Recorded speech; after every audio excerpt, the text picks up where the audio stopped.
ৰূপজ্যোতি কুৰ্মীয়ে অলপমান আগবাঢ়ি যাওঁতে আপোনালোকে ইছ্যু কৰি পেলালে। এতিয়াতো অকণমান আগবাঢ়ি যোৱা বুলি কৈ ছাৰ বিষয়খিনি কেলে কৈছে সেই গতিকে ছাৰ আপোনাক ডিমাণ্ড কৰিছো আপুনি কমিটি দিয়ক। আমি সময় নষ্ট কৰা মানে নাই, আমাৰ ছাৰ সময় নষ্ট কৰা মানে নাই ছাৰ। তেওঁৰ গোটেই আপুনি ভিডিঅ' ফুটেজ ছাৰ আমি সেইটোৱে ডিমাণ্ড কৰিছো।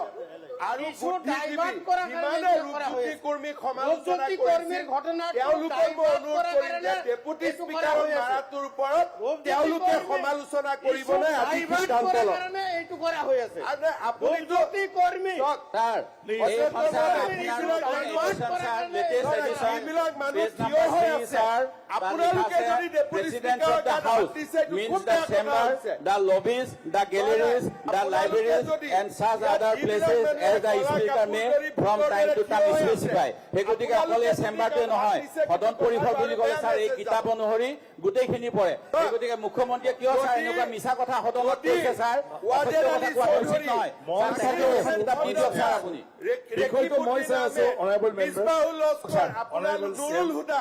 আপোনালোকে যদি নুৰুল মমিনৰ গাত হাত দিছে এইটো কিন্তু বহুত বেয়া মেছেজ যাব। অধ্যক্ষ মহোদয় ছাৰ ভাবুকি দিছে ছাৰ সদনত কিয় ভাবুকি আমি দিয়া নাই ছাৰ। নুৰুল হুদা, বাজেদ আলী চৌধুৰী কি নাম আছিলে আমাৰ, আপোনালোকে যদি গাত হাত দিছে নহয় এইটো বহুত বেয়া কথা। প্লিজ আহিব নালাগে, মই চাই আছো ন।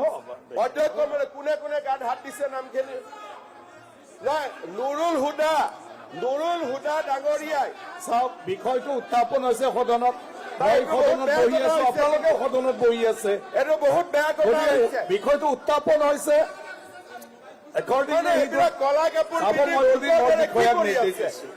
এইবিলাক কলা কাপোৰ ভূতৰ দৰে কি বিষয়াক মই নিৰ্দেশ দিছো। প্লিজ এই কথাটো এই পৰম্পৰাটো প্লিজ আপোনালোকৰ নামবিলাক সোধকচোন। প্ৰথম আৰম্ভণিৰ পৰা এইটো এই বিষয়টো লৈ নাপায় নহয় এইবিলাক কৰিবৰ কাৰণে, এজন ট্ৰাইবেল মানুহৰ গাত হাত দিবৰ কাৰণে। আৰু আজি অসম বিধানসভাত